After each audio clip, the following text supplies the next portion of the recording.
சட்டம் மாறி வந்து மண்ணை முட்டும் காலில் சூழ்ந்து கைகள் தட்டும் வாழியவே தென்னவராட்சி திசைகள் எட்டும் நம்மவராற்றல் விண்ணை முட்டும் எட்டு திக்கும் முரசு கொட்டும் வாழியவே.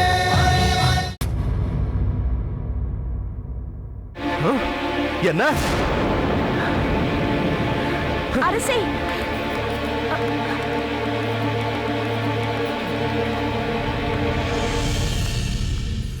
இளம்பழுதி, இந்த அத்தையின் மகளை மகிழ்விப்பதற்காக உன் திறமைகளை மறைத்துக் கொண்டு விளையாட்டு காட்டினாயே, அதை நினைத்து என் மனம் பரவசம் அடைகிறது.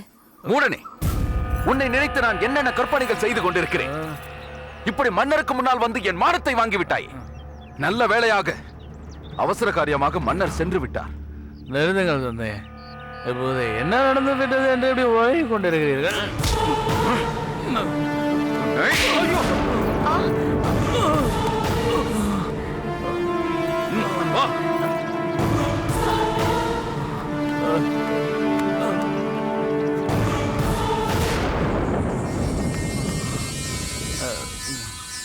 இப்போது என்ன நடந்தது?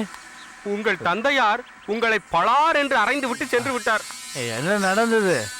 பளார் என்று அறைந்து விட்டு சென்று விட்டார். எப்படியா?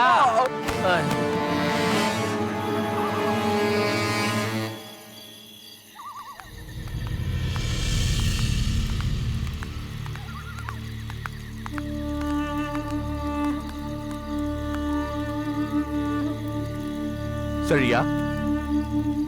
யார் இவன்? என்ன நடந்தது? யாருக்கும் இவனை அடையாளம் தெரியவில்லை. சோழ மன்னரின் லிகிதத்தோடு வந்த தூதுவரை பாண்டிய நாட்டின் எல்லைக்குள் நுழைந்த உடனேயே கொன்றுவிட சதி நடக்கிறது. அதை நான் அறிந்தேன். அதனால் நான் சென்று மிகுந்த எச்சரிக்கையோடு அவனை கண்காணித்தேன். அதனால்தான் சரியான நேரத்தில் குறுக்கிட்டு தூதுவரை கொல்ல முயன்ற இந்த கயவனை தடுத்து அவரை காப்பாற்ற முடிந்தது. ஆனால் யார் இவனை அனுப்பியது என்ற உண்மையை வரவழைப்பதற்குள் எங்கிருந்தோ ஒருவன் இவன் கழுத்தில் அம்பை எய்து கொன்றுவிட்டான். நான் அவனை பிடிப்பதற்குள் தப்பிவிட்டான். அவனை பின்தொடர்ந்தால் இவனை இழந்து விடுவேனோ என்று எண்ணிதான் அவனை பின்தொடராமல் விட்டுவிட்டேன். நல்லது, இவன் முகத்திரையை விலக்கு.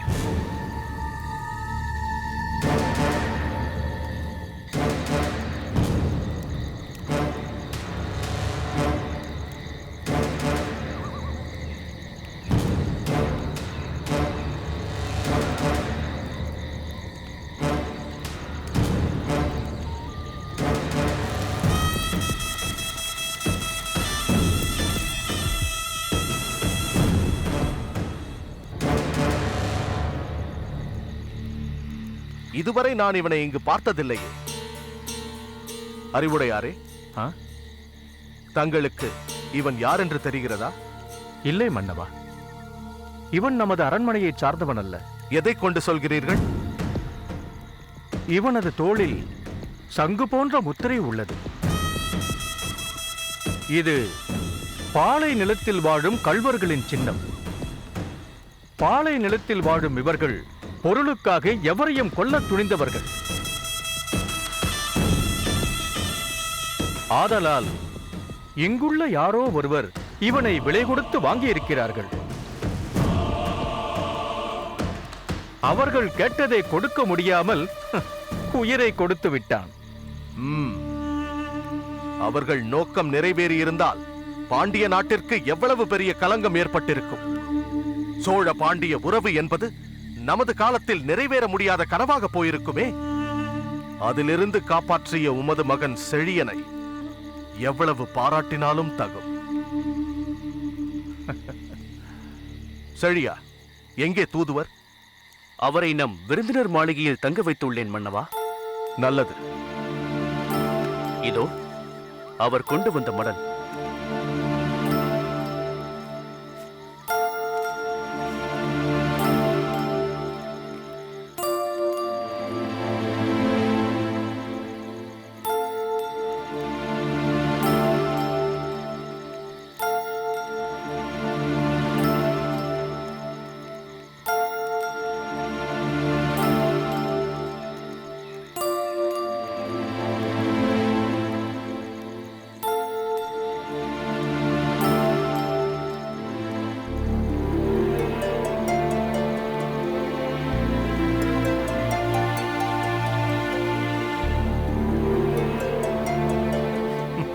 அறிவுடை நம்பியாரே, தாங்கள் கூறியது சரிதான். சோழ மன்னர் கரிகாலர் நட்புறவை வேண்டி எனக்கு அழைப்பு விடுத்திருக்கிறார். இதன் மூலம் சோழ பாண்டிய நாடுகள் ஒற்றுமை நாடாக உருவாக வேண்டும் என்பது தனது லட்சியம் என்பதையும் தெளிவாக குறிப்பிட்டிருக்கிறார்.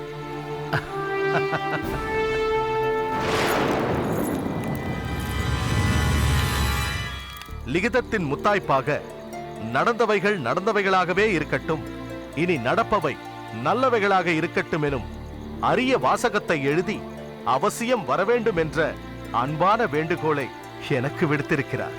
தாங்கள் முன்பே கூறியது போல் இந்த வேண்டுகோளை தவறாமல் ஏற்றுக்கொள்ள வேண்டும். இதன் மூலம் தமிழரின் ஒற்றுமையை நிலைநாட்ட வேண்டும். காலமெல்லாம் பகை பாராட்டி நாம் சாதித்ததுதான் என்ன? சோழ பாண்டியர் தோளோடு தோள் சேர்த்து நின்றால் உலகமே வியந்து பாராட்டும். சரியாகச் சொன்னீர்கள். நான் இந்த அழைப்பை ஏற்றுக்கொள்வதென உறுதியாக தீர்மானித்து விட்டேன். செழியா, இதற்கு விடையளிக்கும் மடலோடு பாண்டிய நாட்டின் தூதுவன் விரைவில் சோழ நாட்டிற்கு வருவான் என்று தூதுவனிடம் சொல். ஆஹா, இந்த ஒரு சொல்லுக்காக எத்தனை இடையூறுகள் வந்தாலும் அதை சவாலாக ஏற்று நான் சமாளிப்பேன்.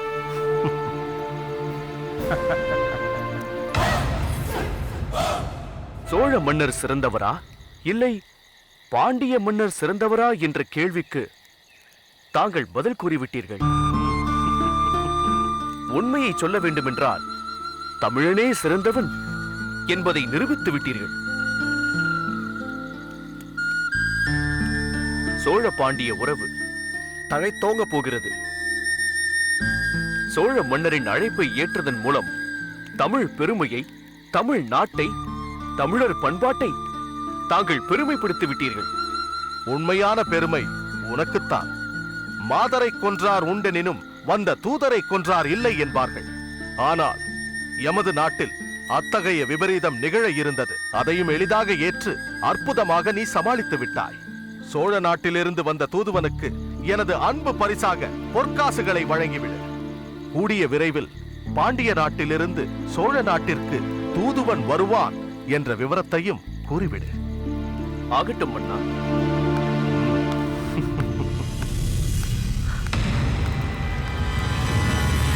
சக்கரவர்த்திகளே, நமது ஆலோசனை மண்டப கூட்டத்தில் சோழ பாண்டியர் உறவு ஏற்பட்டுவிடக் கூடாது என்று நினைக்கும் மாற்று கருத்து கொண்டவர்கள் நிறைய பேர் இருக்கிறார்கள். அதை தாங்களும் அறிவீர்கள். இந்த நிலையில் நாம் அனுப்பும் தூதுவன் தாங்கள் வள்ளுவர் வாக்கை உதாரணமாக காட்டியதற்கு ஏற்ப சிறந்த சொல்வன்மை பெற்றவனாகவும் தங்கள் கருத்துக்கு உகந்த முறையில் பேசுபவனாகவும் இருக்க வேண்டும். அதில் என்ன சந்தேகம்? அத்தகைய ஒருவனை நான் தேர்ந்தெடுத்து விட்டேன். அப்படியா? யார் அவன்? தங்கள் மகன் செழியன். ஓ, சோழ நாட்டிற்கு செழியன் தூதுவனாக போகப் போகிறானா? பார்த்துக் கொள்கிறேன்.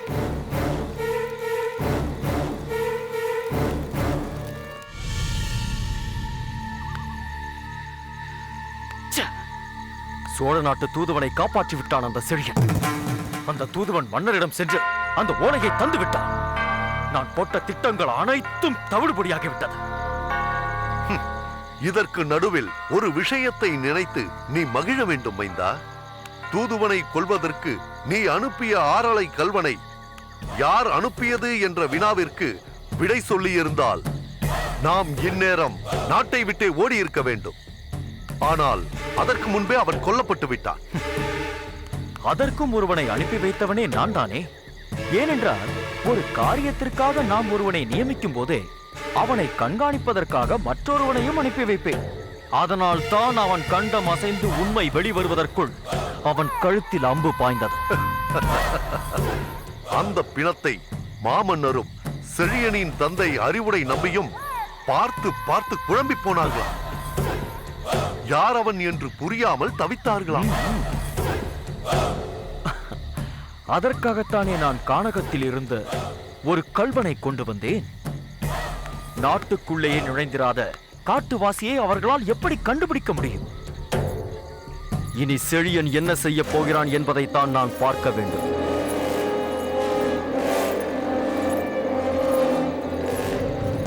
பார்க்க வேண்டும் தந்தையே. பாண்டிய பேரரசர் இந்திர விழாவிற்கு வருகிறார் என்ற செய்தியை கொண்டு செல்லும் தூதுவனாக சோழ நாட்டிற்கு புறப்பட போகிறான் அந்த செழியன். என்ன? செழியன் சோழ நாட்டு தூதுவனாக போகிறானா? ஆம். அவனைத்தான் அனுப்ப வேண்டும் என்று மன்னர் தீர்மானித்து விட்டாரா? அதேதான். ஏன் வழக்கமாக தூது செல்லக்கூடியவர்கள் இல்லாமல் போய்விட்டார்களா? எல்லோரும் தான் இருக்கிறார்கள். பிறகு ஏன் அவர்களை அனுப்பவில்லை? இவ்வளவு முக்கியமான காரியத்திற்கு தனது படைத்தலைவனையே தூதனுப்புவதுதான் பொருத்தமாக இருக்கும் என்று மன்னர் கருதுகிறார். அப்படியே பார்த்தாலும் அவனை விட தகுதி வாய்ந்த படைத்தலைவன் நான் தானே. அவனுக்கு முன்பே படைத்தலைவனாக பொறுப்பேற்று பல போர்களில் பங்கு பெற்று வெற்றியை தேடித் தந்தவன் நான் தானே. எல்லாவற்றிற்கும் மேலாக பிரதம சேனாதிபதியான இந்த மார்த்தாண்ட பூபதியின் ஒரே மகன் நான் தான். சரியாக சொன்னாய். என் மகன் தான்.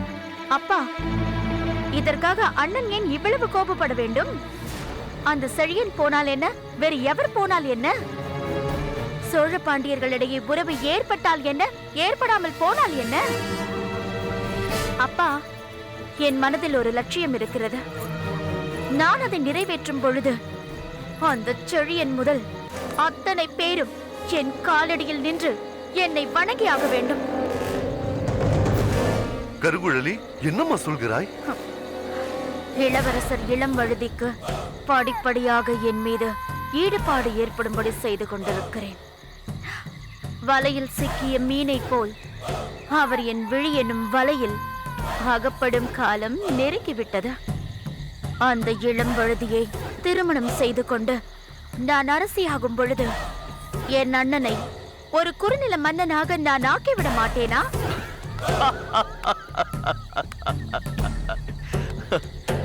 அதுவரை நான் காத்திருப்பேன் என்று நீ நினைத்தாயா? உன் மூலம் எனக்கு ஒரு குறுநில மன்னனுக்குரிய அரியணை கிடைக்கும் என்று எதிர்பார்த்து காத்து கொண்டிருப்பவன் நான் அல்ல.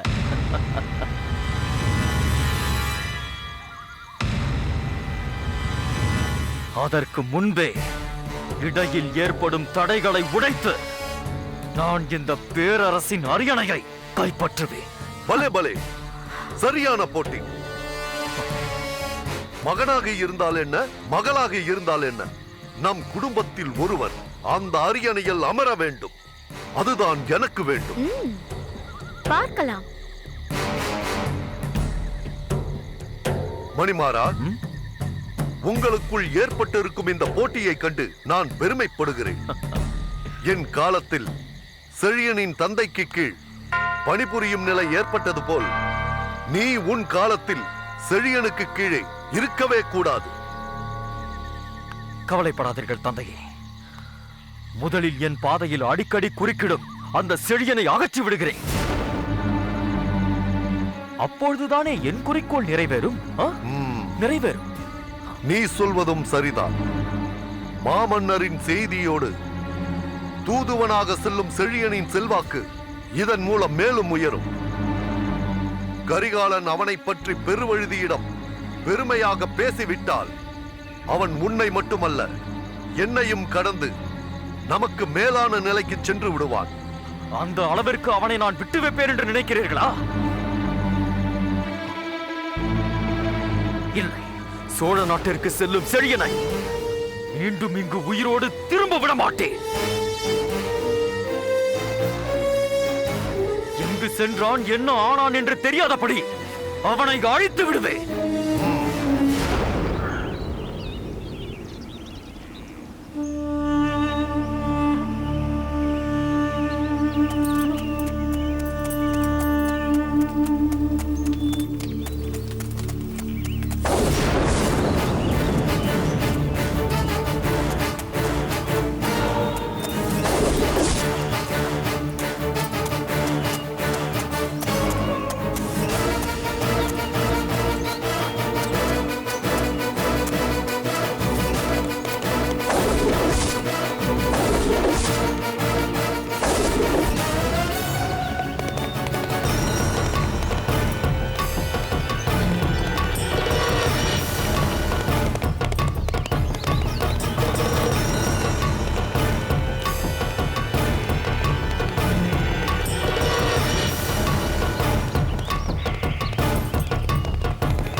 யார் நீ? எதற்காக என்னை பின்தொடர்ந்து வருகிறாய்? நான் சோழ நாட்டின் ஒற்றற்படை தலைவன்.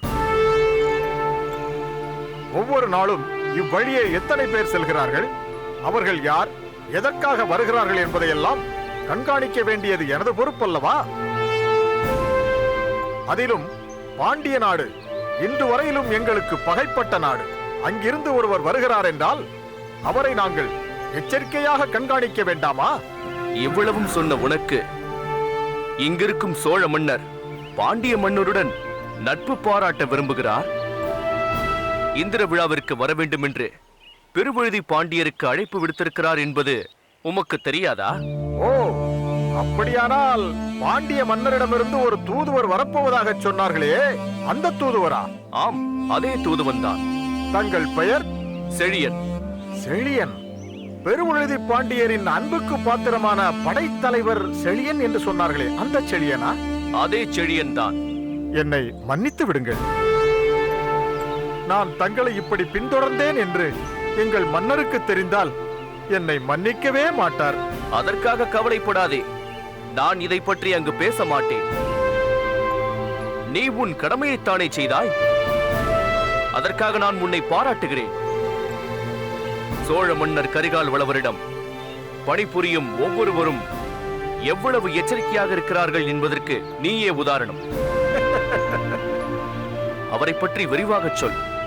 மாமன்னர் கரிகால் வளவரை பற்றி எத்தனை முறை பேசினாலும் எங்களுக்கு திருப்தியே ஏற்படாது. பொருணர் ஆற்றுப்படையில் முடத்தாம கண்ணியார் அவரை பற்றி விரிவாக பாடியிருப்பதை ஒரு முறை படித்தாலே போதும், அவரது பெருமை தெரிந்துவிடும். அவரது தந்தையார் பெயரை தாங்கள் அறிவீர்களா? ஆம், உருவப்பற்றீர் இளஞ்சேட் சென்னி. அதன் பொருள்? ஒளி மிகுந்த பல தேர்களை படைத்தவராகும். திருமாவளவன் என்ற பெயர் பெற்ற அவர் கரிகால் வளவன் என்று பெயர் வர காரணம் என்ன என்பதை தாங்கள் அறிவீர்களா?